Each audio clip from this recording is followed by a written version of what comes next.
주제가 의식이다 보니까 의식이랑 조금 관련 지어서 제 주제를 좀 확장해서 내용을 좀 구성해보고 싶었어요. 오늘 제가 주로 말씀드릴 내용은 그 단기 기억이라는 하나의 기능이 제 뇌 안에서 어떻게 작동하는가에 대한 심리학과 신경과학 분야의 연구의 어떤 흐름입니다.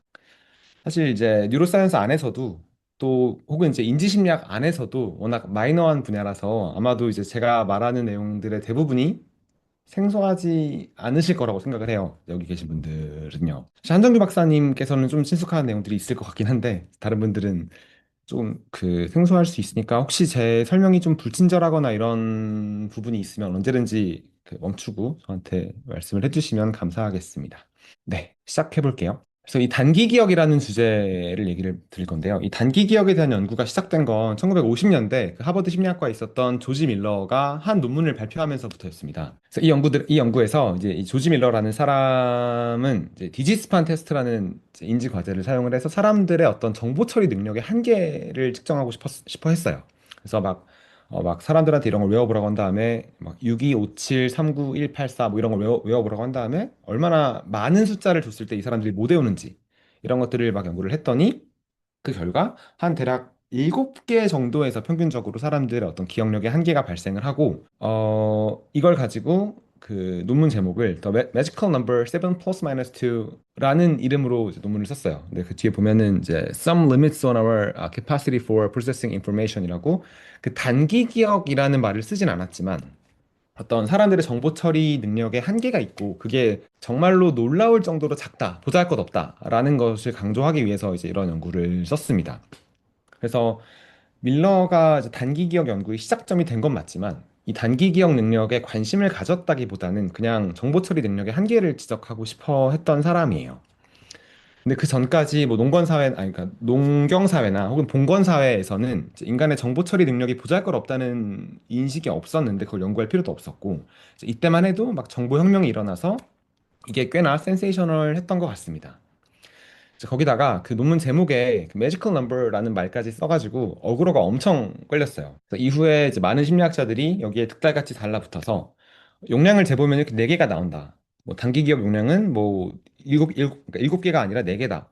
또는 뭐 디스크리트한 숫자로 셀 수 있는 게 아니다. 혹은 뭐 이제 단기 기억 안에 담긴 정보의 어떤 퀄리티도 중요한데 왜 그런 건 무시하냐는 식의 얘기들을 아직까지도 하고 있고 그 네이처 휴먼 비헤이비어 저널을 보면은 아직까지도 이 단기 기억 용량에 대한 논의가 안 끝났습니다. 매년 최소한 한두 편씩은 나오고 있어요. 근데 이제 어쨌든 어그로는 제대로 끌렸는데 이 단기 기억이라는 연구 분야를 새로 만들었다고 또 평가할 수 있겠습니다. 그래서 이런 업적을 기리기 위해서 이 인지신경과학 회죠. 그 코그니티브 뉴럴사이언스 소사이티 CNS라고 불리는 학회에서는 이 조지 밀러 어워드라는 상을 만들어서 이제 매년 되게 영향력 있는 연구들을 한 사람들한테 이 상을 주고 있는데 이제 역대 수상자들을 보면은 굉장히 빅네임들이 많아요. 그래서 올해는 그 조세프 레두가 받았고 작년에 이제 세빈 카스트너가 받았고 그 전에도 이제 뭐 엘리자베스 펠프스라든지 낸시 캐니셔, 뭐 스티븐 핑커 그리고 디폴트 모드 네트워크를 발견했던 마르코스 라이클 뭐 옛날 사람이지만 앤 트리스만, 마이클 포스너, 가짜니가 뭐 이런 사람들이 잔뜩 이 상을 받았습니다. TMI였지만 그 1900, 그러니까 이렇게 이제 조지 밀러가 연구를 시작했던 게 이제 1950년대였는데 1960년대엔 이 기억에 대한 분류가 좀 더 세세해졌어요. 체계화됐어요. 그래서 그 작업을 한 사람들이 이 애킨슨 앤 쉬프린이라는 사람들인데 이 사람들은 이제 멀티 스토어 모델 오브 메모리라는 이름으로 불리게 된 모델을 만들었거든요. 그래서 인간의 기억, 보통 기억이라고 하면 이런 장기 기억만 생각을 하는데 이런 장기 기억뿐만이 아니라 어떤 사람의 머릿속에 외부 세상의 정보가 잠깐 동안이라도 저장될 수 있으면 그걸 기억이라고 보고 그런 기억에 여러 종류가 있음을 얘기를 했습니다. 그래서 맨 처음에 어떤 외부 자극이 사람 머릿속으로 들어오면은 이제 마음속으로 들어오면은 어떤 그 감각기관에 잠깐 남아있는 센소리 레지스터라는 기관에 그런 저장소에 잠깐 저장이 됐다가 이게 한 20초, 30초 정도 유지가 되는 이제 단기 기억 시스템으로 넘어오고 주의를 받아서 넘어오고 대부분은 이때 정보가 사라집니다. 근데 이제 여기서 장기 기억으로 넘어가는 것들도 있고 이렇게 장기 기억으로 넘어간 것들이 나중에 다시 단기 기억으로 돌아와서 활용되기도 하는데 이런 모델을 되게 깔끔하게 만들었어요. 그래서 인지심리나 뇌과학 교과서를 펼쳐보면 아직까지도 이 기억 챕터에는 항상 이분들의 연구가 시작부터 있습니다. 그래서 아직까지도 안 깨진 되게 강력한 캐노니컬 모델이라고도 부를 수 있는데 그러니까 주목할 점은 이 모델의 이름이 이 멀티 스토어 모델이에요. 그래서 기억에 대한 모델이다 보니까 어떤 그러니까 기억 내용이 저장되는 기능에만 주로 신경을 썼습니다. 그래서 이 연구에 영향을 받은 이후 많은 연구들이 쇼텀 메모리, 그러니까 단기 기억이나 장기 기억의 지속 시간 혹은 용량 뭐 이런 거에만 집중하게 만들었다고도 볼 수 있어요. 그래서 잠시만요. 그러고서 이제 70년대에 베들레이로 넘어오는데 이 베들레이라는 사람이 등장하면서 단기 기억에 대한 연구들이 새로운 국면을 맞이하기 시작했습니다. 이 베들레이는 그 단기 기억이라는 게 그냥 저장소일 뿐만이 아니라 그러니까 정보의 어떤 액티브한 마니플레이션과 컨트롤 프로세스 기능도 있다는 점에 주목하면서 그 훨씬 유용한 프레임워크로 이제 숏텀 메모리가 아니라 워킹 메모리라는 말을 사용하자는 것을 제안을 했습니다. 그래서 1974년 오리지널 모델에서는 그 시공간적인 정보를 처리하는 공간이 비주얼 스페이셜 스케치패드 그리고 어떤 언어와 소리 정보를 주로 처리하는 포놀로지컬 룹이 독립적으로 구성이 되어 있고 이 가운데에 이 센트럴 이그제큐티브라고 부르는 어떤 주의에 해당하는 그 어떤 정보 연산 혹은 처리하는 그런 엔티티가 요 사이에서 이제 어떤 자원을 배분하거나 뭐 이래가지고 그 그러니까 기억 내용을 유지하는 것뿐만이 아니라 저장하는 것뿐만이 아니라 그 정보를 조작하는 것까지 단기 기억 이 프레임워크 안에 넣어야 된다라는 그런 틀을 만들었어요. 그래서 몇십 년 동안 연구를 거듭하면서 이 모델은 조금씩 수정됐고 추후에는 이제 에피소딕 버퍼라는 초기 모델은 없었던 그 장기 기억에서 정보를 꺼내오는 프로세스까지도 설명하기 위해서 이제 이 모델을 조금씩 수정했습니다. 근데 이 과정에서 정말 엄청나게 많은 연구들을 나왔고 인지심리학이라는 분야의 역사상 그 단일 학자로는 가장 높은 인용수를 아직까지도 기록을 하고 있어요. 그래서 한 25만 건 정도의 인용수를 기록하고 있고 이 코그니티브 사이콜로지라는 레이블이 붙은 연구자들을 쫙 검색을 해보면은 이제 앨런 베들레이가 아직 계속 1등입니다. 더 놀라운 거는 아직 살아 계시고 연구를 아직까지도 하고 계세요. 그래서 작년에 나온 모델을 보면 이 초기에 나왔던 워킹 메모리 모델의 조금 다른 버전이 만들어졌습니다. 그래서 근데 제가 여기서 강조하고 싶었던 거는 이 베들레이의 정의에서 그 단기 기억은 더 이상 저장소가 아닙니다. 그래서 오히려 그 전까지 사람들이 주의 또는 어떤 집행 기능이라고 부르는 것들에 좀 더 가까워졌어요. 그리고 사실상 이 최근에 나온 모델을 보면은 이 에피소딕 버퍼를 포함한 이 장기 기억과 단기 기억 사이를 매개하는 이 워킹 메모리의 역할이 사실상 제가 볼 땐 그 글로벌 워크스페이스랑 다를 게 없다고 생각이 들 정도로 되게 체계적이라기보다는 뭔가 좀 브로드하게 정의를 했습니다. 그래서 메모리라는 이름이 붙어 있긴 하지만 메모리라기보단 어떤 정보를 매니플레이션하고 이제 조작하는 자원을 분배하는 그런 기능으로서 단기 기억이 되기 시작한 지점이 이제 베들레이다라는 얘기를 드리고 싶었어요. 그래서 잠깐만 그 네네. 질문 드릴 수 있을까요? 아, 그러면 네네네. 그 작업 기억이 지금 센트럴 executive의 그 어떤 기능 중 하나로 지금 정의가 된 건가요? 아니요, 그러니까 베들레이 모델에서는 작업 기억의 하위 요소로서 센트럴 익제큐티브가 있는 거죠. 근데 아, 그러면 사실상 지금, 예. 네네. 아, 지금 아니, 보이는 뭐 그 모래시계 모양, 이게 다 작업 기억에 해당한다고 보면 되는 거예요. 여기 윗부분은 롱텀 메모리고, 그러니까 장기 기억이고, 여기 센트럴 익제큐티브부터 아랫부분이 워킹 메모리인 것 같은데, 저도 그러니까 막 칼로 딱 베듯이 여기까지다, 뭐 이런 말은 못 봤네요. 그 비주어 스페이셜 스케치패드랑 그 네. 포놀로지컬 룹이 뭐 그 정확히 어떤 건지 좀 여쭤볼 수 있을까요? 그러니까 이건 어떤 가상의 메모리 스페이스라고 보는 게 맞는 것 같은데, 어떤 시각적인 정보 혹은 공간적인 정보를 다룰 때, 우리 인지 기능 안에서 실제로 자원이 사용되는 가상의 공간이라고 보시면 될 것 같아요. 그래서 예를 들어서 막 이런 사각형이 있는데, 이 사각형을 뭐 오른쪽으로 한 70도를 돌려라. 뭐 이제 이런 식의 과제를 할 때 우리가 머릿속으로 할 수 있잖아요. 이런 과제를. 그 과제를 할때 이제 이런 정보들이 차지하는 어떤 피지컬한 스페이스가 있을 텐데 그런 피지컬 스페이스가 시공간적인 과제에선 비주얼 스페이셜 스케치패드고 언어나 이제 음운 같은 정보들은 이제 포놀로지컬 룹 안에서 돌아간다고 가정을 했습니다. 근데 사실 저도 이제 이 베들레이 모형을 이제 요톡에서 주로 다룰 것들이 아니기 때문에 사실 요즘 요 아, 부분에 대한 네, 질문은 네, 혹시 더 생기시면 나중에 해주시면 좋을 것 같아요. 감사합니다. 네, 감사합니다. 그래서 이 모델을 가지고 온 거는 이 작업 기억 개념이 흔히 그러니까 단기 기억이라는 개념이 이제 흔히 작은 책상의 비유가 되곤 하는데 이제 이 부분을 얘기하려고 베들레이 모형을 가지고 왔습니다. 그래서 책장에 사실 뭐 도서관에 가보면 책이 되게 많이 쌓여 있는데 이런 책들이 많이 쌓여 있어도 이런 책들을 일단 내가 사용하려면, 그러니까 읽으려면 이런 책상으로 옮겨야 되잖아요. 근데 이 책상의 크기가 보통은 작기 때문에, 그러니까 책장보다는 훨씬 작죠. 그렇기 때문에 이제 모든 책을 다 꺼내들 수는 없고, 책상의 크기가 이제 무한히 커지는 것도 되게 거추장스럽잖아요. 그래서 이런 비유로 이제 흔히 인지심리학, 그러니까 베들레이 이후에 인지심리학 계열의 사람들은 이제 워킹 메모리나 숏텀 메모리가 용량이 작을 수밖에 없는 이유를 이제 이렇게 설명을 하는데, 여기서 좀 더 나아가서 이 책상도 사실 어떻게 보면은 책장처럼 일시적으로 책을 올려둘 수는 있잖아요. 펑셔널리 얘가 저장소로서의 공간은 할 수 있죠. 그래서 그런 것처럼 이 단기 기억의 어떤 스토리지 기능이 분명히 있는데 그 기능은 사실 책상의 목적이랑은 다르죠. 책상의 목적은 이제 작업대로서 뭔가 어떤 책 같은 것들을 이제 펼쳐놓고 어떤 일을 하기 위해서지 그런 책을 보관하기 위한 공간이 아닙니다. 그래서 이런 것처럼 그 전까지 논의들은 약간 단기 기억이라고 부르고 그것의 어떤 스토리지라는 기능에 집중을 했다면 이 베들레이 이후로는 그 워킹 메모리를 이해하는 방식이 어떤 정보를 액티브하게 매니플레이션 해야 되는 그런 어떤 압력 때문에 생긴 executive process로 보는 게 더 타당하다는 식의 그러니까 이해가 생겼고 저도 사실 이런 관점을 가지고 있습니다. 그래서 이제 오늘 이 자리에서는 이제 숏텀 메모리나 워킹 메모리 두 단어를 모두 좀 혼용해서 사용을 할 건데 사실상 같은 개념이라고 봐주시면 좋을 것 같고요. 그리고 이제 여기까지의 얘기는 이제 어떻게 보면 완전히 사이콜로지컬한 얘기들만 했습니다. 그래서 뇌에 대한 얘기는 사실 전혀 없었고 여기까지 논의들은 사실 뇌를 빼고 얘기할 수 있는 내용들이에요. 그래서 여기서부터가 본론인데 혹시 여기 좀 네. 질문을 하나 하고 넘어가도 될까요? 예, 예, 그, 말씀. 진화적으로 정보를 액티브 매니플레이션 해야 하는 진화적 압력이 있다고 했는데 구체적으로 어떤 걸 이야기한다고 봐야 될까요?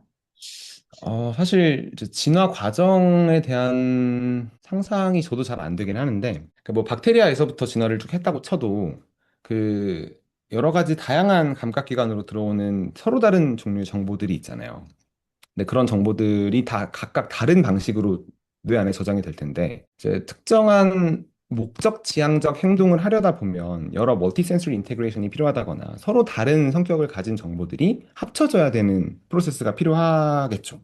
그래서 그러니까 제 이해로는 뭔가 그런 서로 다른 모달리티로부터 들어온 전혀 다른 디멘셔널리티를 가진 정보들이 하나의 프로세스 안에서 처리가 돼야 될 때 필요한 공간 혹은 압력이지 않았을까라고 생각합니다. 사실 통합이랑 저장해서 그걸 매니플레이션 하는 거는 또 다른 개념이기는 하잖아요.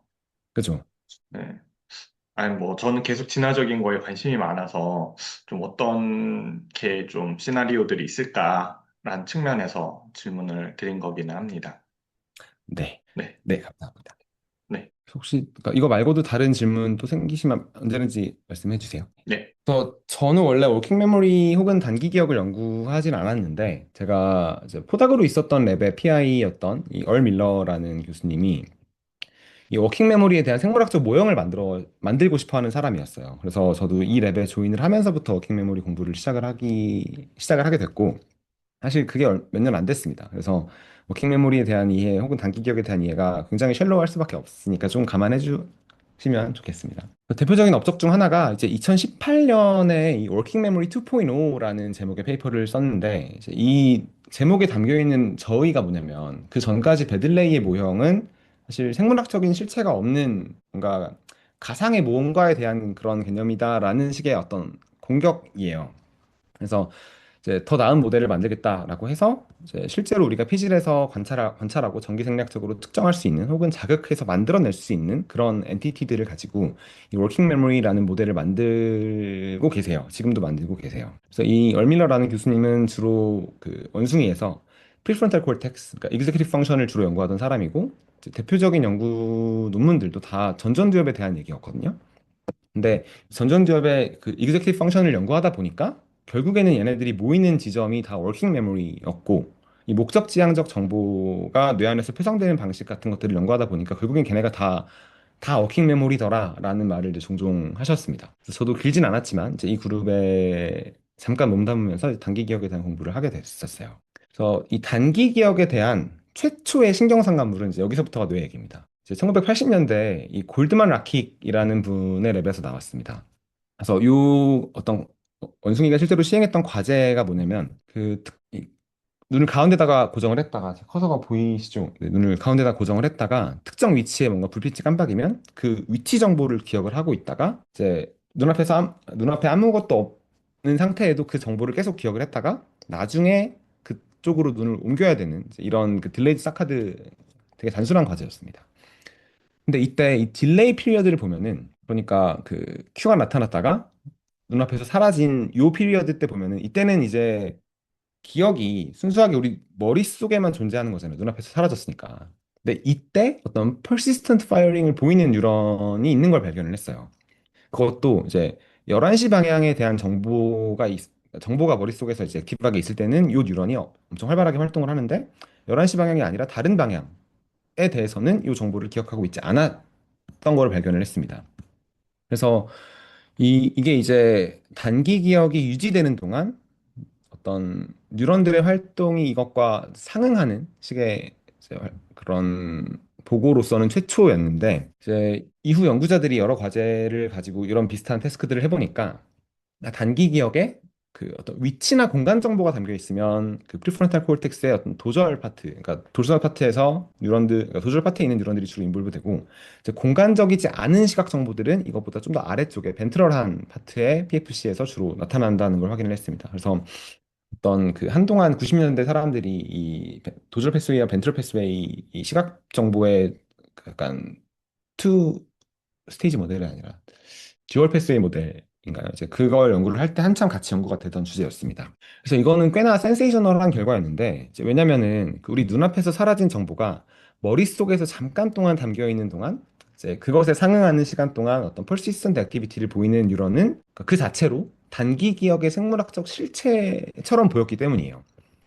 이게 이제 단기 기억에 대한 최초의 신경 상담물인데 뭐 다들 아시겠지만 사실 이때만 해도 전극 한 개로 뉴런 한두 개를 레코딩하는 게 고작이었습니다. 80년대는 더더욱 그랬고요. 그래서 그 단기 기억 안에 담겨 있는 정보가 분명 이것보다 훨씬 복잡할 텐데 그러니까 하나의 뉴런이 이제 코딩할 수 있는 그런 정보가 아닐 텐데 이 뉴런 하나의 persistent firing이 그 워킹 메모리 정보 그 자체인 건지 아니면 얘가 활동할 때 그 다른 영역의 뉴런들은 어떤지 뭐 이런 거에 대한 답이 되게 불가능했어요. 이후 이제 2000년대를 들어와서 fMRI 연구들이 막 커지면서 그 프리프론탈 콜텍스뿐 아니라 이제 단기 기억의 신경상관물은 뇌 전역에 퍼져 있다는 것을 보여주는 결과들이 막 나왔습니다. 그중에 대표적인 거 하나를 가지고 왔는데 이 말빈천의 초기 제자 중 하나인 이 프랭크 통 랩에서 나온 페이퍼입니다. 저 사람들한테 이 두 개의 서로 다른 그 각도를 가진 패치를 보여주고 둘 다 본 다음에 나중에 큐를 줘서 두 번째 거를 열심히 기억해라 라고 하고 나중에 두 번째 걸 물어봅니다. 근데 그러면 이 두 번째 거를 기억하라는 큐를 받은 다음에 레트로 큐를 받은 다음에 사람들은 몇 초 동안 아까 두 번째 봤던 게 뭐였지 하고 막 열심히 자기 단기 기억, 작업 기억 안에 그 정보를 계속 리허설을 하겠죠. 근데 이때 그러니까 작업 기억에 특정 정보가 담길 텐데 이 시각 피질 아니 전두엽이 아니라 시각 피질에 있는 시각 피질의 볼드 활동들을 이제 멀티복셀 패턴 분석으로 디코딩을 해보면 실제 그 자극을 보고 있을 때는 디코딩이 당연히 잘 되는데 얘를 이제 단기 작업 기억 안에 담아 놓고 있을 때도 디코딩이 비슷한 레벨로 된다는 것을 발견을 했어요. 그러니까 이 단기 기억이라는 거는 그러니까 뉴런 하나에 담긴다기보단 그러니까 그 전까지 뭔가 이제 싱글셀 레코딩을 했던 연구들이 그러니까 넌지시 보여줬던 이제 그런 메커니즘이라기보다는 이제 단기 기억의 신경 상관물은 이제 뇌 전역에 심지어 이제 시각 피질까지도 콜텍스 와이드 퍼져 있는 것으로 이해하는 게 옳다는 식의 이해가 생겼죠. 그러니까 분산 표상이라는 이해가 생겼죠. 그리고 제가 이 단기 기억의 신경 상관물 혹은 단기 기억이 뇌 안에서 발현되는 과정을 얘기를 하려다 보니까 이렇게 이 분야가 장기 기억, 그러니까 엔그램 연구에서 파생이 된 분야이기 때문에 이 흐름도 얘기를 하는 게 좋겠더라고요. 그래서 기억의 생물학적 실체를 주로 이제 엔그램이라고 하는데 이 엔그램에 대한 이해가 어떻게 변천됐고 이게 지금의 우리가 단기 기억을 이해하는 것과 어떤 관련인지를 잠깐 얘기를 해보겠습니다. 사실 뭐 특히 한정규 박사님은 잘 아실 거라고 생각을 하는데요. 이 엔그램이라는 말이 최초로 등장하게 된 거는 1904년 이 리처드 세몬 혹은 시몬이라는 사람이 쓴 책이었습니다. 그래서 이 책에서 엔그램이라는 거는 이제 어떤 외부 자극에 의해서 생물학적인 실체에 무언가가 인그레이브 돼서 남아있는 것으로 정의가 됐어요. 그래서 사실 뭐 우리가 뭔가를 경험했을 때 제 뇌 안에 있는 무언가가 바뀌면은 이제 그게 그것도 어떤 기억이라고 볼 수 있으니까 이런 식으로 이해할 수가 있는데 그래서 이제 이때는 그게 정확히 뭐였는지는 모르겠으나 사실 이때만 해도 1904년이면 뉴런이라는 말이 사실 세상에 막 널리 알려졌을 때도 아닙니다. 그 뉴런을 최초로 발견을 한 게 1800년대 말에 염색법이 등장을 하면서 이제 카할과 골지가 1905년인가 6년인가에 노벨상을 받았는데 사실 뉴런이라는 게 있는지도 몰랐을 때의 얘기예요. 그리고 이제 에디슨 컴퍼니가 전기를 보급한 게 1900년대 초인데 그 뉴런이 전기로 소통한다는 것도 몰랐겠죠. 사실 그 전까지 연구자들이 전기를 못 썼으니까. 그래서 이런 거를 상상도 못한 채로 그냥 이 엔그램이라는 말을 그냥 만들었어요. 그리고 오히려 이제 이 당시 핫한 토픽이었던 그 다위니즘 관련 논의들에서 그 세대 간 획득된 형질이 유전되는 과정, 물론 유전도 몰랐지만, 그 세대 간의 어떤 형질이 물려지는 과정에 대한 아이디어로서 엔그램이 사실은 최초로 쓰였는데, 이제 이 말이 이제 후대 인지과학자들한테 받아들여졌습니다. 특히 튜빙이라는 사람이 이 말을 많이 썼던 것 같아요. 그래서 이제 후대 뇌과학 행동주의 심리학자들에 의해서 이 엔그램을 뇌 안에서 찾아보겠다는 시도들이 좀 있었어요. 이제 그중에 대표적인 게 칼 레슐리라는 사람인데, 행동주의의 시작점이었던 그 존 왓슨의 제자입니다. 이 레슐리는 그 기억의 실체를 뇌에서 찾고 싶어서 그 랩들을 데리고 와가지고 뭔가를 학습하게 한 다음에 그 기억이 담겨 있을 것으로 추정되는 뇌 영역을 조금씩 제거를 했습니다. 뇌 여기저기를 다 제거해봤어요. 그 짓을 한 20년간 했다고 알려졌거든요. 근데 이제 이 모든 게 다 실패했습니다. 그래서 오히려 이제 그렇게 엄청난 그 에픽 페일리어를 한 걸로 더 유명해졌는데 그래서 내린 결론이 이제 뇌 전역에 있다라고 결론을 냈습니다. 이제 기억의 흔적은 뇌 전역에 퍼져 있다라는 걸로. 사실 뭐 지금까지도 이건 정설이죠. 그리고 이제 비슷한 시기에 그 천재 수학자 심리학자 그 도널드 헵이 그 뉴런들의 연결로 기억이 만들어질 거라는 가설을 제시를 했었고 그 당시에는 이 가설이 널리 받아들여지지 않았지만 일단 아이디어는 여기서 출발을 했습니다. 또 그 50년대 초반부터 그 해마 손상 환자인 HM 헨리 블레이슨이라는 사람의 그 새로운 기억을 만드는 기능이 없어지는 과정을 연구했던 이 브렌던 밀러의 연구들이 유명해지기 시작하면서 이 엔그램의 실체에 대한 이해들이 조금씩 생기기 시작했어요. 근데 이제 그러다가 이 에릭 칸델이라는 사람이 그 애플리시아에서 LTP 그러니까 LTP 기전을 규명을 하면서 이제 분자생물학적으로 이제 시냅스의 기억이 이렇게 생길 수 있다라는 게 이해가 되기 시작했고 그 이후에 이제 인공지능의 아버지였던 존 호필드가 호필드 모델이라고 이제 인공 뉴런들을 막 이렇게 만들어 놨더니 그리고 학습을 시켜 놨더니 이제 일부 리트리버 큐만 제시를 해도 원래 얘가 학습했던 걸 잘 꺼내더라. 그래서 기억이라는 건 뉴런들의 어떤 연결성 안에 정의가 된다라는 걸 이제 시뮬레이션으로 그러니까 뉴럴넷으로 증명을 했습니다. 그리고 80년대에는 이제 패트리샤 골드만 라킥이 그냥 뉴런이 연결되어 있는 형태뿐만이 아니라 지금 액티베이션 되어 있는 그런 단기 기억과 같은 경우에는 이 뉴런의 어떤 퍼시스턴트한 액티비티로 이걸 우리가 측정할 수 있다라는 것도 80년대부터 보이기 시작했고 그 이후에 이제 휴베른 비젤의 어떤 시각 피질 연구 혹은 뭐 존 오키프나 이런 사람들의 히포캠퍼스 플레이셀 연구 이런 것들에서 뉴런들의 어떤 셀렉티비티 코딩 얘기들이 막 등장을 하면서 그 그러니까 지금 살아있는 기억의 생물학적 실체가 뉴런들의 연결성뿐만이 아니라 어떤 그룹 액티비티, 그러니까 파퓰레이션 액티비티로 환원될 수 있다는 식의 아이디어들이 막 생기기 시작했어요. 그리고 이제 2000년대 들어와서 이 무밍푸와 그 제자였던 양단, 그러니까 제자이자 전 여친이자 지금은 와이프인 양단이라는 사람이 이 헤비한 룰이 구현되는 생물학적인 법칙들을 이제 스파이크 타이밍 디펜던트 플라스티시티 같은 것들로 일원화시키기 시작하면서 이 기억의 생물학적 실체에 대한 이해가 이제 2000년대 초반에 들어와서 어떻게 보면 2000년대 초반에 들어와서 막 정립되려던 차에 이제 옵토제네틱스라든지 케모제네틱스 혹은 뭐 칼슘 이미징 이런 지네틱 툴들이 등장을 하면서 토네가와 그룹, 그러니까 MIT 토네가와 그룹이 엔그램을 실제로 이미징하는 것뿐만이 아니라 걔네들을 선택적으로 활성화시켜서 있는 기억을 없애거나 없는 기억을 만들거나 하는 것도 가능하다는 걸 보였죠. 그래서 요 이후로 이제 엔그램이 약간 그 장기 기억의 생물학적인 실체처럼 이 학계에서는 지금 통용이 되고 있는데, 사실 엔그램이라는 말의 최초의 정의는 그렇게 장기 기억에 한정돼서 정의된 건 아니었고,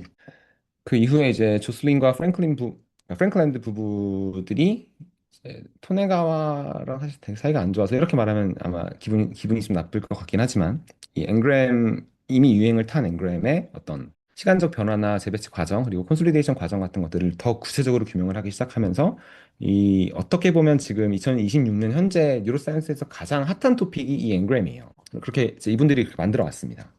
근데 이제 제가 말하고 싶었던 건 그 메인스트림이지만 그건 장기 기억에 한정된 얘기라는 점을 좀 강조하고 싶었어요. 어쨌든 이 단기 기억을 제대로 이해하기 위해서는 이 엔그램의 역사를 이제 알아야 되는데, 맨 처음에는 어떤 한 트레이스로 엔그램이 정의가 됐다가, 이제 도널드 헵 이후에 이게 어셈블리, 그러니까 셀들의 어셈블리로 정의가 됐다가, 이게 좀 더 구체적으로 에릭 한델을 거치면서 시냅틱 커넥티비티로 정의가 됐다가, 지금은 그러니까 그 이후에 이제 뉴런들의 액티비티까지도 이 앵그램의 정의에 포함이 되어야 된다는 증거들이 나와서, 지금은 어떤 다이내믹한 네트워크 스테이트로서 기억, 장기 기억이든 뭐 단기 기억이든 이 기억이라는 게 이해되어야 한다고 생각을 합니다. 그러니까 이게 지금 학계의 정설이라고 저는 생각을 하고 있어요. 사실 그 앵그램 얘기를 시작하면 이제 한 학기 내내 다뤄도 안 끝날 내용이라서, 이 발전 역사를 되게 패스트포워드해서 현 시점, 기억이 형성되는 과정에 대한 큰 틀에서 이해를 정리해 보자면 다음과 같습니다.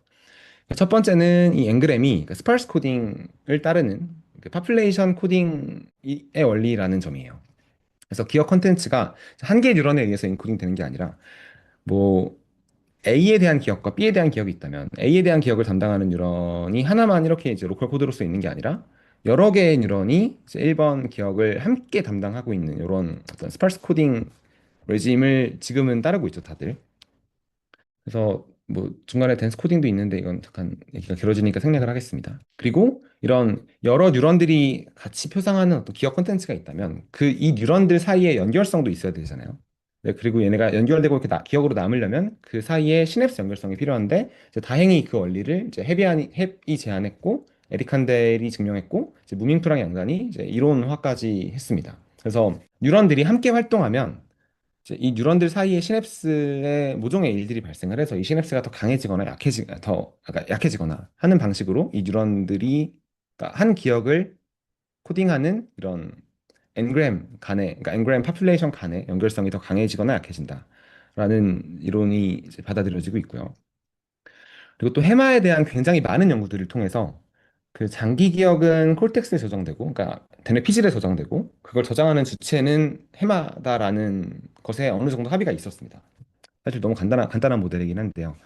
그래서 이 모델이 이제 스탠다드 모델 오브 메모리 컨솔리데이션이라고 해서, 예를 들어 여러분이 한유빈이라는 것에 대한 기억이 있다라고 하면은, 이 한유빈이라는 사람의 어떤 얼굴도 있고 목소리도 있고 이 사람이 입은 옷도 있고 이 사람이 지금 연구하고 있는 그런 다루고 있는 연구 주제도 있고, 이제 이런 것들이 사실 원래는 다 연결이 안 되어 있는 상태였다가, 그게 이제 이 초기의 기억 표상이라고 보시면 되겠습니다. 예를 들어서 뭐 한유빈의 얼굴을 담당하는 이제 그런 앙상블과 한유빈의 목소리를 담당하는 앙상블이 원래 처음에 연결이 안 되어 있다가, 얘네들이 이제 초기에는 연결이 하나도 안 돼 있는데, 이제 맨 처음에 슈터 메모리를 처음 거치면서 같이 활성화되기 시작하고, 얘네들이 이제 해마의 리플레이를 통해서 우리가 잠을 자는 동안 혹은 오프라인 스테이트일 때 조금씩 활성화가 많이 되고, 걔네들이 나중에 가서는 이제 해마가 없어도 이 연결이 끊어지지 않는 강한 그런 메모리 표상이 된다는 식의 그 메모리 콘솔리데이션 프로세스에 대한 스탠다드 모델이 한동안 인기를 끌었었죠. 근데 이제 물론 이게 나온 지 한 20년 동안 지나면서 엄청나게 많이 두드러봤고, 현재는 이제 이 해마랑 피지를 나누는 축이 좀 더 복잡해져서 이 내용은 큰 틀에서만 맞는다고 보시면 되겠습니다.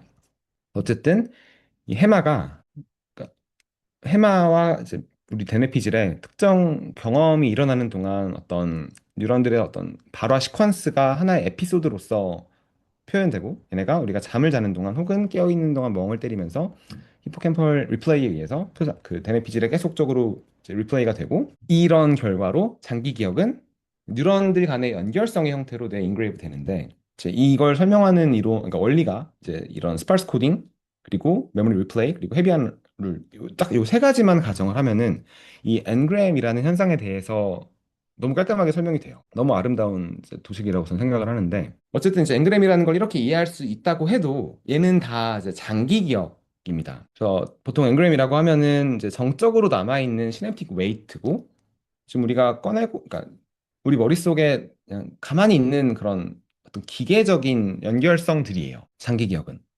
근데 그러면 이제 단기 기억은 뭐냐 하면 사실 크게 다를 것 없습니다. 쉽게 말하면 이제 제가 이해하기로 현재까지의 단기 기억 논의들의 어떤 정설은 그 엔그램 네트워크가 일시적으로 활성화되어 있는 상태에 지나지 않는 것 같아요. 그래서 초기에는 이 되게 나이브한 아이디어로 그러니까 특정 개념이나 특정 기억을 코딩하는 파퓰레이션들이 있으면 얘네들이 가만히 있으면 그냥 저장된 장기 기억이고 얘네들이 갑자기 깨어나서 막 persistent firing을 하면 그게 단기 기억의 엔그램이 될 거라고 생각을 했습니다. 그래서 이 골드만 락킥의 8, 90년대 연구가 결정적인 증거였는데 사실 이렇게 간단하게 끝날 얘기였으면은 이제 제가 오늘 여기서 그러니까 단기 기억의 앵그램을 주제로 세미나를 준비하지도 않았겠죠. 근데 이런 나이브한 아이디어는 이제 이후 몇십 개, 몇백 개 뉴런을 동시에 측정할 수 있는 기술이 등장하면서 이제 금방 깨져버렸습니다. 유타 어레이나 뭐 뉴로픽셀 이런 벤시안 어레이들로 몇십 개, 몇백 개 뉴런들을 동시에 측정을 해보니까 그 생각보다 persistent firing을 하는 뉴런은 거의 없고 뉴런들의 활동 패턴이 엄청 헤테로지니어스한 거예요. 그래서 여기도 이제 아이디어의 등장과 폐기 역사들이 조금 있는데 얘네들도 이제 좀 빨리 감기를 해서 현재 정설로 남은 이 서브스페이스 코딩으로 넘어가 보겠습니다. 이 서브스페이스 코딩의 핵심은 여러 뉴런들의 활동의 어떤 컨정션이 만들어내는 어떤 다차원적인 지오메트리가 있고 이 지오메트릭 스트럭처가 결국에는 정보의 단위다라는 의미예요. 그래서 정보가 뉴런 하나의 활동에 담긴다는 게 어떤 그 전까지 세대가 고수했던 뉴런 독트린이라는 말의 의미였다면 이제 파퓰레이션 독트린의 시간으로 넘어왔습니다. 그러고 보니까 이제 벤자민 헤이드는 안 낀 데가 없네요. 근데 요 아이디어는 사실 조금 아는 분들도 많이 있긴 할 텐데 생소하실 수 있으니까 한 번만 설명을 해보자면은 예를 들어 이제 세 개의 뉴런이 있고 우리가 두 개의 기억 아이템을 코딩한다고 가정을 해보겠습니다. 그래서 아이템 A를 코딩할 땐 1번 뉴런이 활동을 많이 하고 3번 뉴런이 활동을 별로 안 하는 상태. 아이템 B를 코딩할 때는 1번 뉴런이 별로 활동을 안 하고 2, 3번 뉴런이 좀 더 상대적으로 많이 활동을 하는 상태라고 본다면 이 세 개의 뉴런의 활동으로 정의할 수 있는 3차원 공간이 있을 거예요. 그래서 아이템 A는 1번 뉴런이 활동을 많이 하는 상태니까 이제 요 축에서 엄청 높은 요기 어디 그리고 이제 아이템 B는 요 3차원 공간상에서 2, 3번 뉴런이 활동을 많이 하는 요 어딘가에 정의가 되겠죠. 그리고 이런 세 개의 뉴런이니까 3차원 공간을 정의할 수 있는데 여기다가 시간의 축까지 추가를 해보면 아이템 A가 들어왔을 때 지금 빨간색이에요. 아이템 A가 들어왔을 때, 죄송합니다. 파란색이에요. 아이템 A가 들어왔을 때는 이제 이 뉴런의 활동 타임 코스가 이렇게 올라갔다 떨어지는 거. 뭐 이런 식으로 다 표현할 수가 있는데 이걸 아까 봤던 그 3디멘셔널 스페이스의 프로젝션을 해보면 이런 식의 그림이 나오게 됩니다. 그리고 사실 3차원 공간상의 수영을 해서 저희가 이게 시각화를 할 수 있었지만 만약에 뉴런을 4개 레코딩했다면 혹은 10개 레코딩했다면 혹은 뭐 100개, 500개를 동시에 관찰했다면 실제로 우리 뇌 속에는 특정 과제를 할 때 인볼브 되는 뉴런이 500개보다는 더 많으니까 이제 그 뉴런의 개수에 상응하는 디멘셔널리티를 정의할 수가 있겠죠. 그래서 걔네들을 실제로 몇십 개, 몇백 개의 뉴런들이 코딩하는 정보라고 해도 얘네들을 차원 축소를 해보면 실제로 그 안에 담겨 있는 의미 있는 정보의 차원들은 한 두세 개 정도로 끝난다고 합니다. 대부분의 경우 그러니까 PCA를 해보면 한 두 개 정도의 차원으로 한 90% 이상의 어떤 파퓰레이션 다이내믹스를 설명할 수가 있는데 이렇게 차원 축소를 해놓고 나면 우리가 सब스페이스라고 부를 수 있는 요 가상의 공간에 그러니까 어떤 뉴런들의 활동으로 정의되는 어떤 뉴럴 매니폴드의 핵심 지스트만 뽑은 이 सब스페이스 상에서 한 시점의 정보는 한 점으로 표시되고 그러니까 이 어떤 타임 시퀀스는 요 선 혹은 트레젝토리로 표시가 되겠죠. 그래서 이 프레임워크 안에서 각 순간 뇌에 담긴 정보는 그러니까 지금 활성화되어 있는 그 기억은 이 서브스페이스 안에서의 한 점이고 이 한 점의 사실 피지컬 엔티티를 따지고 보면은 이건 네트워크 스테이트입니다. 그래서 또 이제 시간에 따른 얘의 변화는 한 선으로 이해될 수가 있는데 이 파퓰레이션 독트린이 등장한 이후에는 이제 이 작업 기억 혹은 단기 기억의 어떤 피지컬 서브스트레이트 엔그램은 이 자체가 됐어요. 그래서 요 매니폴 그러니까 요 서브스페이스 안에서의 한 선 혹은 한 점이 됐습니다. 그래서 이 네트워크 스테이트로서 단기 기억의 실체를 이해하는 게 제가 볼 땐 아직까지는 제일 정확한 아이디어라고 해석이라고 생각을 하고 있고요. 혹시 혹시 아니면 저 아니 질문 좀 혹시 네, 해도 될까요? 네네 일단 두 가지인데요. 제가 옛날에 이제 얼밀러 톡을 들었던 게 2018년인데, 네 2018년에 그때 골든 가가지고 들었을 때는 엄청나게 저 워킹 메모리에 퍼시스턴트 파일을 강조했었거든요. 근데 네네. 얼밀러도 지금 저 의견을 받아들였나요? 사실 persistent 서브스페이스, firing을 강조했다기보다는 그 persistent firing을 가능하게 만드는 아마 베타 버스트라는 현상을 강조했었을 것 같아요.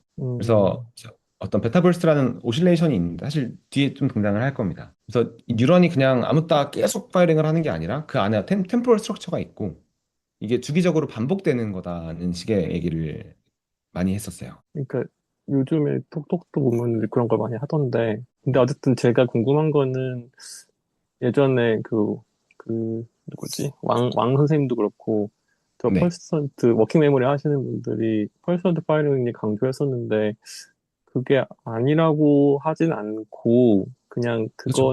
그것도 있지만, 더 잘 되는 설명이 서브스페이스 매니폴드가 있어라고 이렇게 얘기한다고 이해해야 되나요?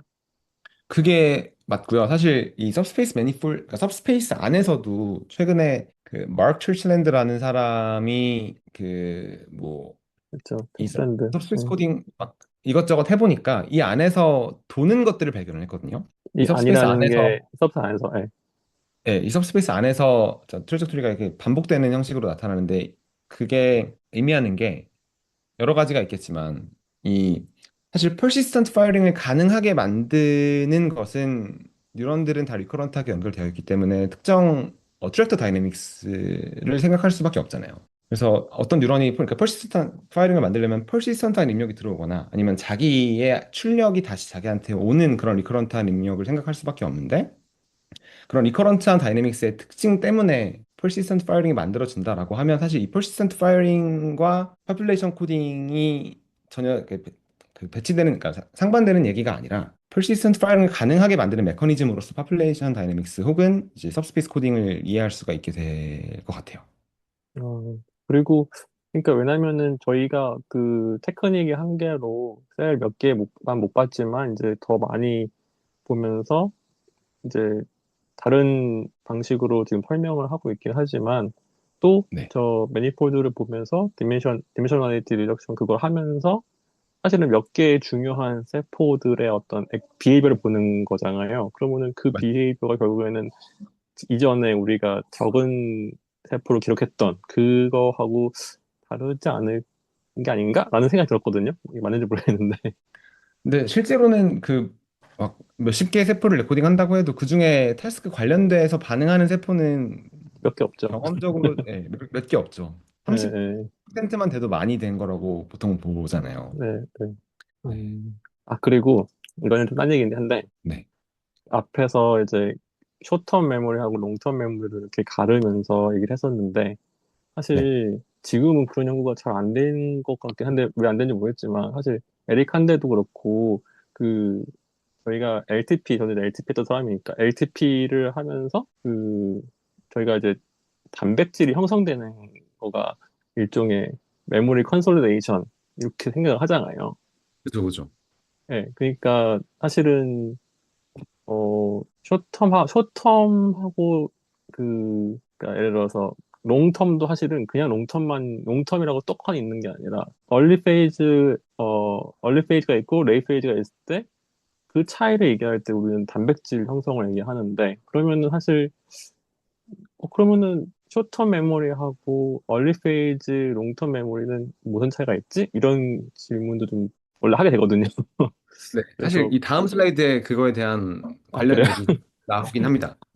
근데 그렇군요. 방금 네. 말씀하신 것 중에서 그 얼리 페이지 롱텀 메모리 어떤 타임 스케일은 어떻게 되나요? 그러니까 그거는 되게 몇 시간, 음, 몇십 분 단위죠. 그러니까 예를 들어서 뭐 저희가 이건 인비트로밖에 실험이 안 됐었던 거라니까 네. 두서 시간 이렇게 가면은 단백질이 생기는데 한 시간 정도 이내에는 잘 안 생기기도 하고 그러기도 하는데 또 요즘에 엔그램 스터디 하시는 분들이 한 인비보에서 하시는 거 보면은 뭐 몇 시간, 3시간 뭐 이렇게 해도 단백질 안 생길 수도 있고 뭐 그건 좀 약간 좀 설왕설래하는 것 같습니다. 사실 그 부분이 되게 어려운 질문이긴 한데, 이게 사실 1분이 넘어가면 다 장기 기억이라고 부르긴 하잖아요. 그러니까 오늘 점심도 장기. 그게 이제 심리학 하시는 분들이 생각하는 게 그렇고, 예, 또 뉴로사이언스 하는 사람들은 또 이게 더 길어야 된다. 그러니까 장기 기억이 얼마냐의 기간이냐 물어보면은 참 답하기 어려운 그렇죠. 것도 좀 있긴 있어요. 사실 롱텀 포텐시에이션도 이렇게 말하면 롱텀이라고 말하기 너무 짧은 스케일이죠. 맞아요. 그래서 옛날에 이거 또 TMI긴 한데, 그, 팀블리스라고 있잖아요. 네. 팀블리스 웹의 그, 터키에서 RTP를 발견한 그분들이 롱텀이라는 말이 너무 이상하니까, 롱 라스팅으로 해야 된다. 음, 예, 약간 말장난 같긴 한데, 얘기했다가 한번 그냥 끝난 적이 있긴 있었어요. 네. 아무튼, 네, 그것도 여기까지. 처음 들어봤습니다. 네, 감사합니다. 그, 네, 저도 하나 질문 드려도 네, 될까요? 이제 네네. 처음에 이제 그 단기 기억이라는 게 이제 어떤 그 저장이 아니라 거의 부산물이라고 말씀하셨잖아요.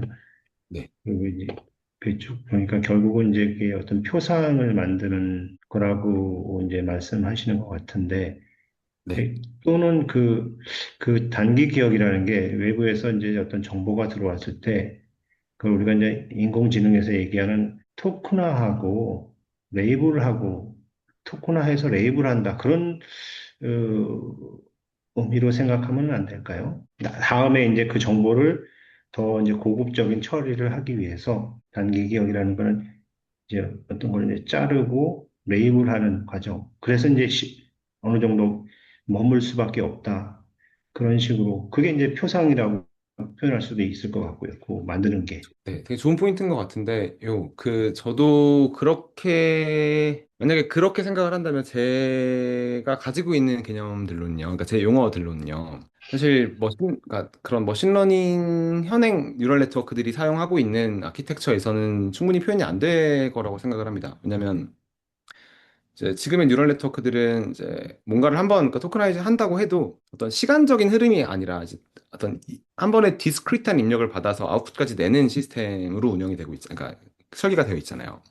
근데 인간의 뇌나 어떤 동물의 뇌에서는 사실 매 순간 되게 다양한 입력들이 막 들어오고 있고 걔네들이 그러니까 센sory registration 되는 과정이 있는데 그 정보들이 뇌로 들어오는 과정이 어떻게 보면 제 생각에는 이제 토크나이저가 하는 역할에 상응하는 프로세스일 것 같고요.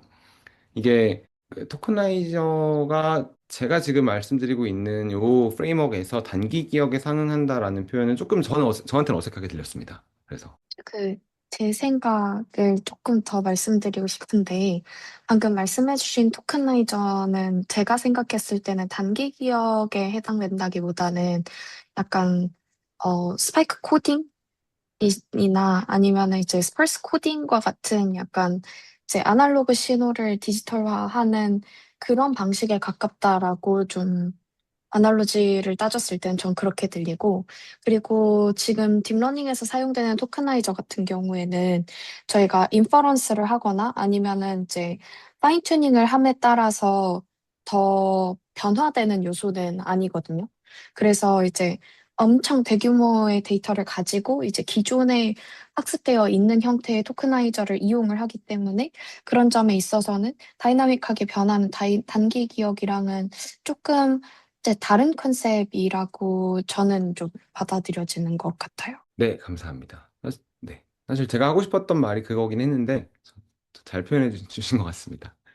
그래서 사실 요 논의들이 이제 다음 슬라이드까지 하고 내용이 살짝 바뀌거든요. 그래서 일단 다음 슬라이드로 넘어가 보겠습니다. 그래서 여기까지가 그러니까 단기 기억을 파퓰레이션 다이내믹스로 이해를 해야 된다는 얘기를 했다면 이제 그것에 거기서 이제 한 발자국 더 나아간 프레임워크인데요. 이제 요 얘기는 사실 여기서 마지막입니다. 그래서 이 전기 생리학적으로 관찰되지 않는 그 히든 스테이트들이 있잖아요. 측정의 한계 때문에.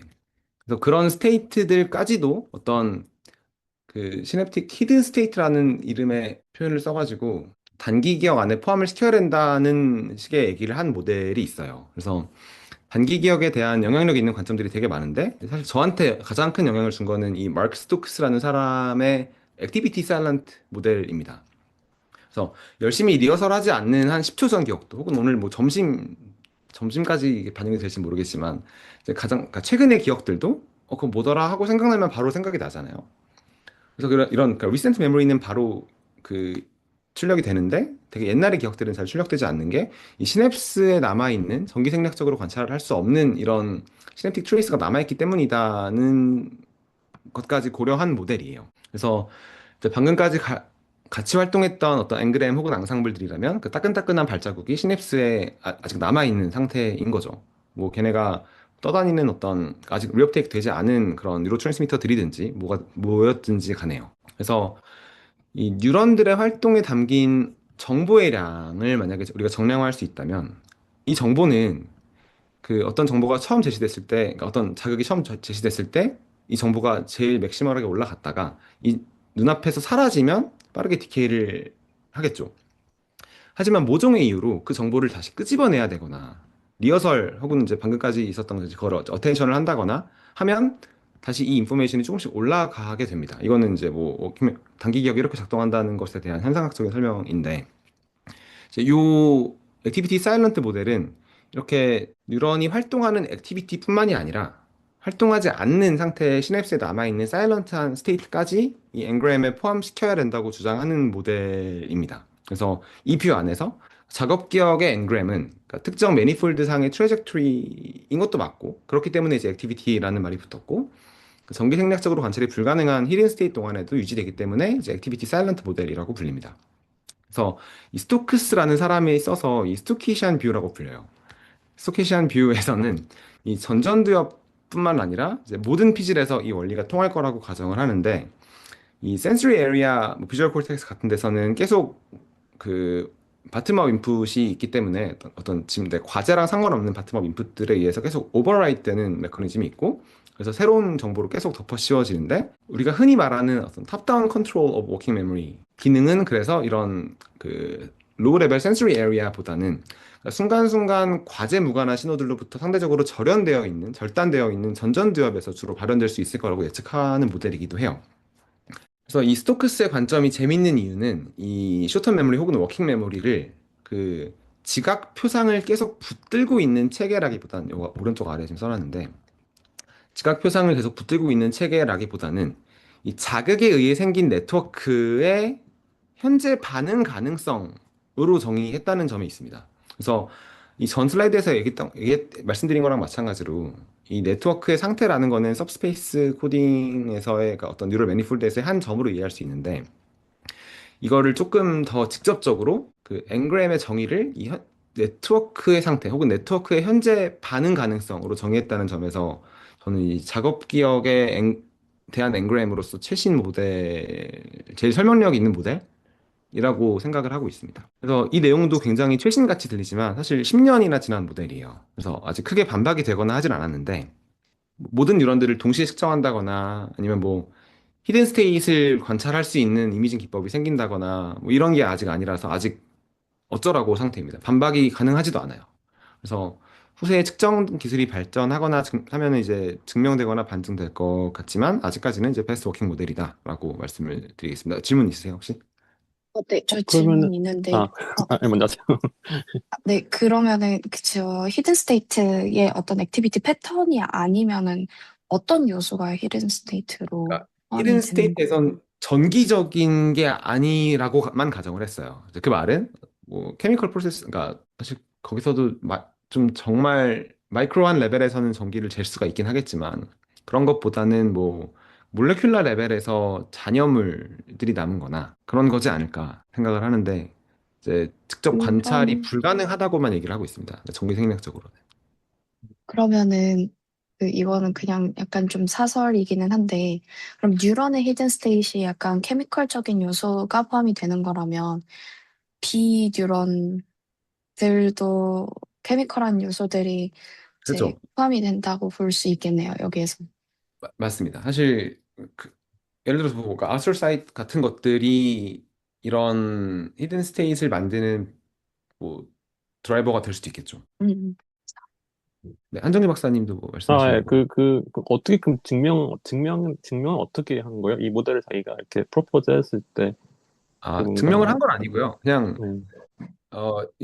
이런저런 실험 결과들을 모아놓고 보니까 이게 제일 맞는 것 같다는 식의 퍼스펙티브 페이퍼입니다. 근데 제가 아니면은 뭐 모델 같은 걸 만들어서 시뮬레이션해서 그 정도라도 이렇게 증명했으면은 나중에 그걸 바이올로지컬리 디펜스 할 수 있을 것 같은데 그런 건 아닌가요? 시뮬레이션도 있었고요. 그러니까 요 리뷰 페이퍼에서는 없었지만 그 전부터 이제 이 스톡스라는 사람은 시뮬레이션 기반 연구를 해 오긴 했었어요.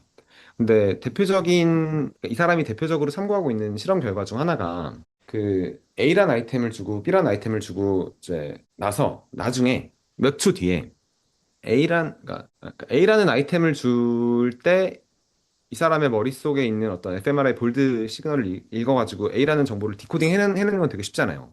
근데 여러 가지 정보를 주고 다른 태스크로 주의를 돌리게 한 다음에 아직 A라는 상태의 어떤 히든 스테이트이 몇 초 전의 기억으로 남아 있을 때 지금 단기 기억에서 사라져 있지만 근데 그때 아까 A라는 기억을 활성화시킬 때 주로 포함됐던 곳들이 많은 영역에다가 TMS라든지 이런 식의 자기장 자극을 세게 한번 핑 주면은 이 자기장을 맞지 않은 쪽에 A랑 관련된 표상들이 깨어나서 이 TMS 이후에 갑자기 A라는 것에 대한 디코딩이 갑자기 가능해진다는 식의 실험들이 있습니다. 그래서 일종의 최근의 기억, 컴pen세이션이군요. 네. 그러니까 최근의 기억들이 그 핑 된다는 식의 증거들이 있어서 그걸 주로 설명하기 위해서 만들어진 모델입니다, 원래는. 음, 그러면 되게 그로스하네요. 되게 뭔가 이렇게 네트워크, 뭐 알겠습니다. 네, 이해했습니다. 네, 네, 네, 네, 알겠습니다. 네. 네, 일주 선생님도. 저도 질문 하나 드리고 싶은데요. 네네.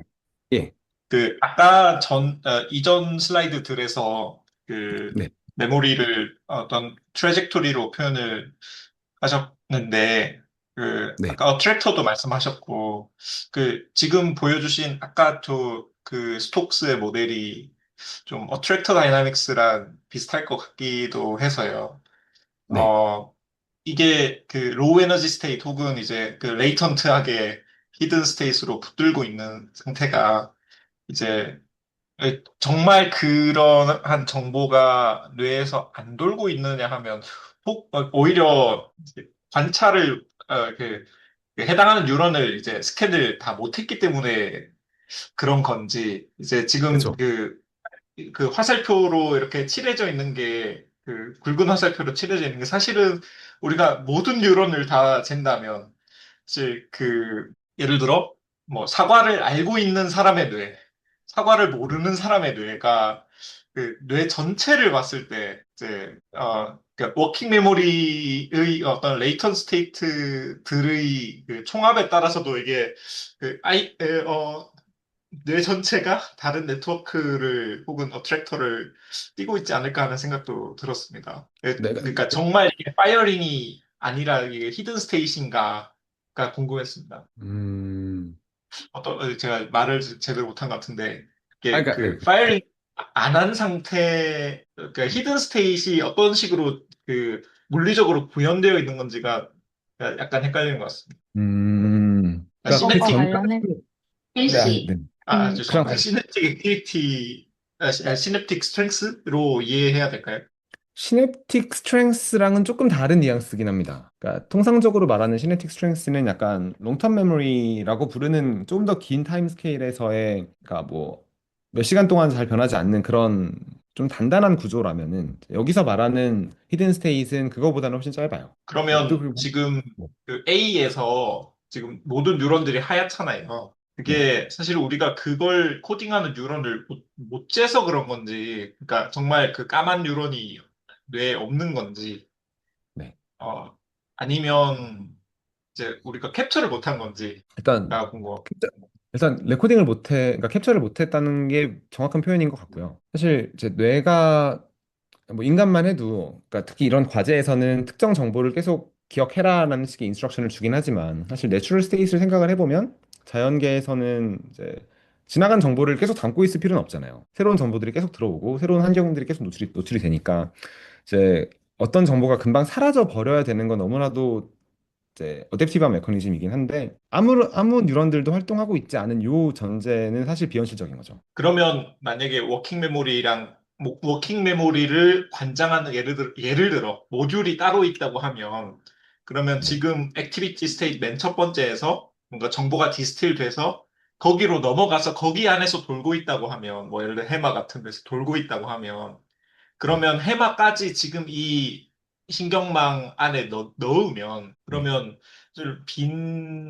그러니까 모든 뉴런이 흰 상태는 아닐 수 있을 것 같아서요. 그렇죠. 모든 뉴런이 흰 상태인 것 자체가 되게 비현실적인 전제죠. 그러니까 여기서 음, 사일런트라는 말을 쓴 이유는 이 모든 뉴런들이 다 사일런트한 상태가 있다라기보다는 그 전까지의 어떤 워킹 메모리에 대한 엔그램 관련 모델들이 어떤 그러니까 persistent firing을 얘기를 진짜 많이 했었고 그리고 이제 그 population 코딩을 얘기하는 것들조차도 액티비티가 있는 뉴런들만 전제를 하고 얘기를 하는데 이제 그게 액티비티뿐만이 아니라 사일런트한 상태까지 우리가 관찰할 수 없는 히든 스테이트까지 고려를 해야 한다는 식의 주장으로만 받아들여 주셨으면 좋겠어요. 그래서 네. 다른 얘기일 수 있는데 그냥 좀 AI에서 비슷한 좀 생각해 볼 만한 재밌는 컨셉이 하나 있을 것 같아서 그 이제 프루닝이라고 하는데 전체 네트워크를 학습을 시켜놓고 그리고 이제 어떤 특정 태스크를 수행을 할 때 필요 없는 부분들을 이제 넉아웃을 한다고 얘기를 할 수 있겠죠. 그래서 이제 그런 식으로 프루닝을 해서 그 특정 태스크를 수행할 때 꼭 필요한 뉴런들만 남길 수 있는데 근데 이거를 좀 다르게 생각을 해보면은 태스크 디펜던트하게 그러니까 매번 프루닝을 적용을 해서 그 태스크에 특화되어 있는 네트워크 서킷이라고 해야 될까요? 어떤 트레이스를 찾아두게 되면은 약간 이제 전체 네트워크를 가지고서도 각 태스크에 좀 특화되어 있는 이제 프룬드 모델을 이제 서브 네트워크를 그 안에서 찾을 수 있겠죠. 그래서 약간 그런 컨셉도 여기에서 얘기하는 거랑 좀 같이 놓고 생각해 볼 만한 방법론이 될 수 있을 것 같아요.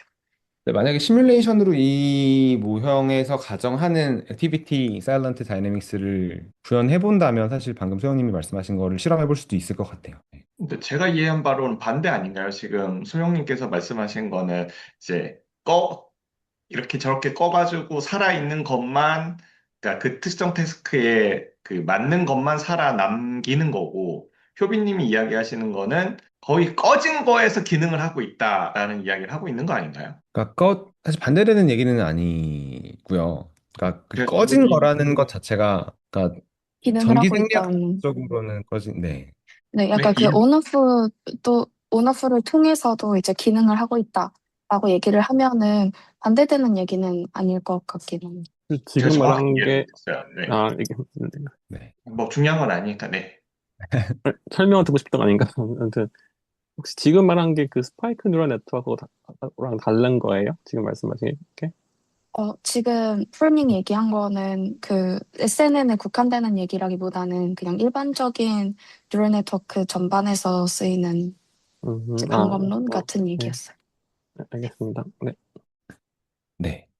사실 이제 제가 연구했던 분야는 아니고요. 지금 여태까지 말씀드린 내용들이 그럼 앞으로는 이 연구들이 어떻게 발전해 갈 거냐, 혹은 이제 세상에 어떤 식의 어떤 적용될 수 있을 거냐를 생각을 해보고 싶은데 사실 벌써 한 시간이 지나가지고 이제 이걸 어디까지 해야 되나 지금 고민 중입니다. 이 워킹 메모리 엔그램은 이제 파퓰레이션들의 활동으로 정의될 수 있다고 말씀을 드렸고 이제 그게 어느 정도 받아들여지고 있어요. 한 2015년 이후로는 쭉 이제 이 얘기들을 다들 하고 있는데 그러면 이제 다음 스텝은 뭐냐에 대해서 이 워킹 메모리 엔그램을 그럼 컨트롤하는 프로세스가 뭐냐에 대한 얘기들로 요즘 좀 논의가 시프트가 되고 있는 것 같습니다.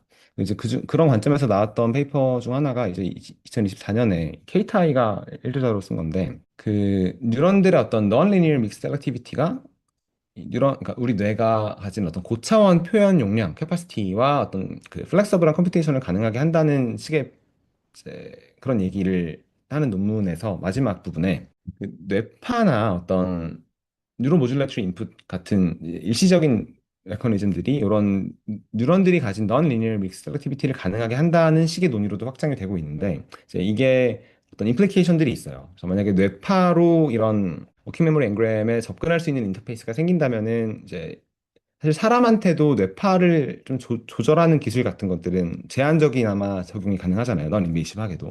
그래서 저는 이제 이런 데서 약간 연구 가능성들을 보고 있고 또 더 나아가서 이 최근 그 세즈롭스키가 최근 한 7, 8년 전부터 이런 얘기들을 되게 많이 하고 있는데 뇌파는 코리컬 인풋이 발생하면 이 코르텍스가 가지는 구조적인 한계 때문에 트래블링 웨이브의 패턴으로 나올 수밖에 없게 되거든요. 사실 이거는 이제 뭐 이 사람의 말뿐만이 아니라 그냥 이 구조 자체가 가진 제약들 때문에 그렇습니다. 그래서 어떤 달라무스에서 어떤 입력이 스파이크 트레인으로 들어오면은 콜텍스 뉴런들이 가지고 있는 이제 레터럴 커넥션들과 그런 게 있기 때문에 옆으로 조금씩 퍼져나갈 수밖에 없어요.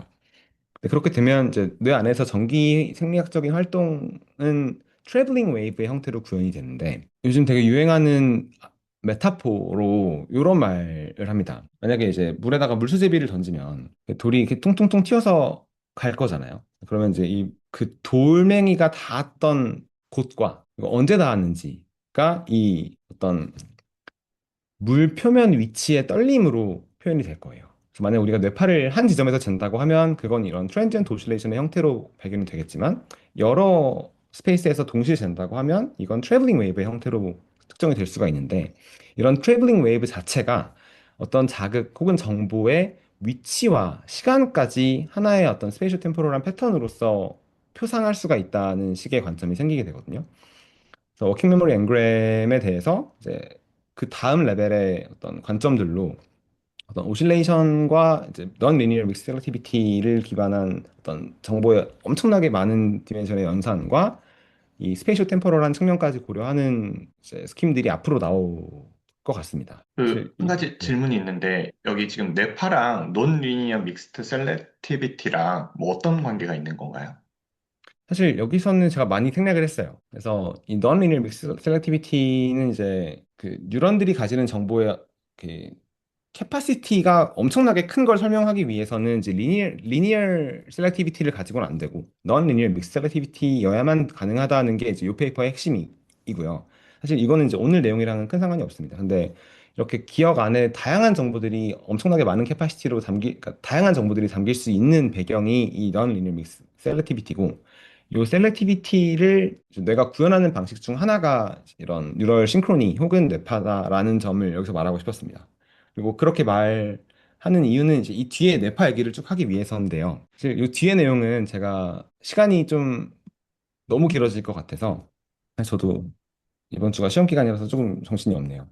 그래서 간단하게 빠르게 말하면서 스킴하면서 5분 안에 한번 끝내보겠습니다. 이 뒤부터 내용들은 조금 성격이 많이 달라서요. 이런 워킹 메모리가 구현되는 과정에서 이제 세타 특히 7Hz, 5에서 7Hz 정도 되는 오실레이션들이 특히 전두엽 뒤쪽에서 많이 관찰이 되는데 이런 워킹, 워킹 메모리를 수행하는 과정에서 세타가 많이 나타난다는 것에 착안해서 이제 이 뇌 특정 부위에다가 특정 주파수의 뇌파를 만들어낼 수 있는 이제 TES 혹은 TACS 같은 기술을 이용해 그 특정 뇌파를 사람들한테 막 이렇게 사람들 머리를 약간 지지는 방식으로 뇌자극을 주면은 단기 기억 능력이 떨어졌던 사람이 예를 들어 이 세타 뇌파가 되게 약해진 상태의 뇌를 가지고 있고 실제로 퍼포먼스도 못 하는데 이제 non-invasive brain stimulation을 통해서 이 세타 네트워크를 회복을 시켜주면 단기 기억 능력이 다시 회복되기도 하거든요. 그래서 여기까지의 내용들을 정리를 해보면 이제 책상으로서의 단기 기억 얘기를 드렸고 이제 단기 기억의 생물학적 실체가 장기 기억 논의에서 파생이 돼서 어떤 이런 파퓰레이션 코딩과 액티비티 사일런트 모델로 이어지는 다이내믹 코딩 레짐으로 지금 현재까지 수렴을 하고 있다. 그래서 단기 기억의 생물학적 실체를 그렇게 이해하는 게 최근까지의 논의들을 보는 방식이다라고 저는 이해를 하고 사실 그걸 이제 주로 말씀을 오늘 드리고 싶었고요.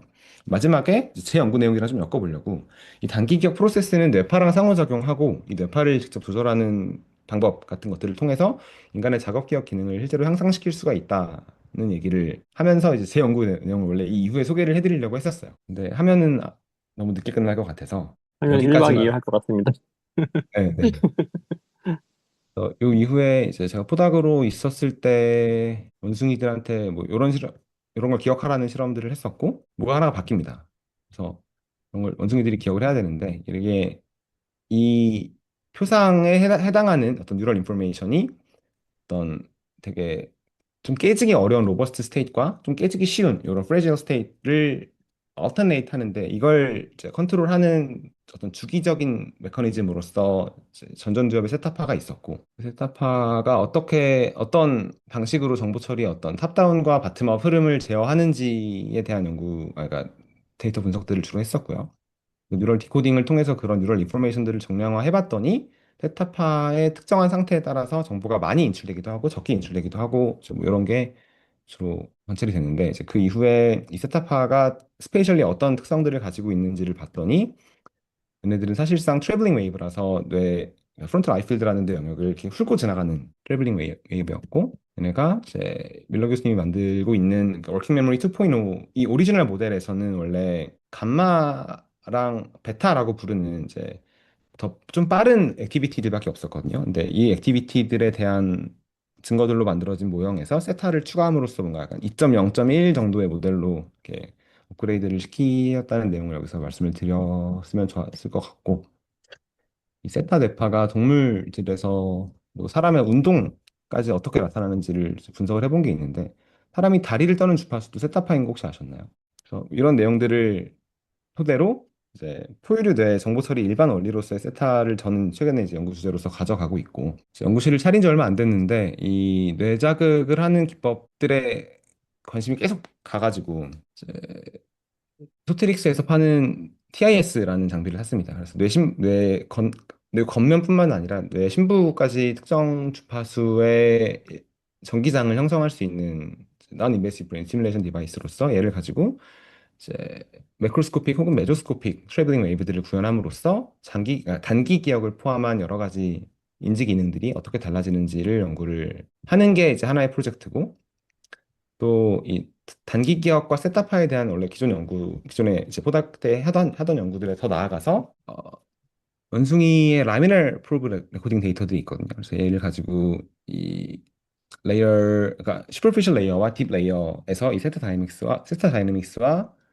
파퓰레이션 코딩 다이내믹스가 어떻게 인터랙션 하는지 그리고 얘네가 달라모 코리컬 피드포워드 네트워크 안에서 어떤 의미를 갖는지를 앞으로 분석을 하려고 하고 있고 그리고 또 휴먼 인트라크리니얼 데이터들도 구해서 히포캠퍼스에 표상된 단기 기억 정보와 이제 콜텍스 이지로 나타나는 단기 기억의 세타 다이내믹스가 어떻게 인터랙션 하는지도 지금 그러니까 학부 연구원들을 뽑아가지고 같이 진행을 하고 있습니다. 그래서 테이크홈 메시지를 갑자기 말씀드리면 첫 번째 그 단기 기억은 그 명칭 때문에 정보 저장 공간으로 여겨져 왔지만 실상은 컨트롤 프로세스 라는 점을 이제 제일 먼저 강조를 하고 싶었고요. 그리고 이 다이내믹 코딩 레짐으로 단기 기억의 생물학적 실체를 이해할 수 있다는 얘기를 드렸고, 이제 그 중에서도 이 액티비티 사일런트 모델이 제가 볼 때는 꽤나 엘리강트한 모델이다. 근데 이 모델 안에서 단기 기억의 실체는 네트워크의 상태에 불과하다. 이 관점을 좀 공유하고 싶었습니다. 그 이후로 이제 단기 기억 앵그램은 네트워크의 어떤 중거시적 상태 영향을 받고 뇌파랑 인터랙션을 하니까 뇌파라는 인터페이스를 통해서 단기 기억을 실제로 매니플레이트 혹은 임프루브 할 수 있을 거다라고 생각을 하고 있고 앞으로의 연구 방향이 이제 이쪽이니까 이런 내용에 관심 있으신 분들은 이제 같이 코어하면 좋겠습니다. 그래서 에크놀리지먼트 슬라이드도 넣고 음. 네, 감사합니다. 갑작스럽게 마무리했지만 안 그러면 마냥 길어질 것 같았습니다. 아이고, 이거 그냥 듣기에는 너무 아까운 재료라서 나중에 한번 날 잡아서 들어야 될 것 같습니다.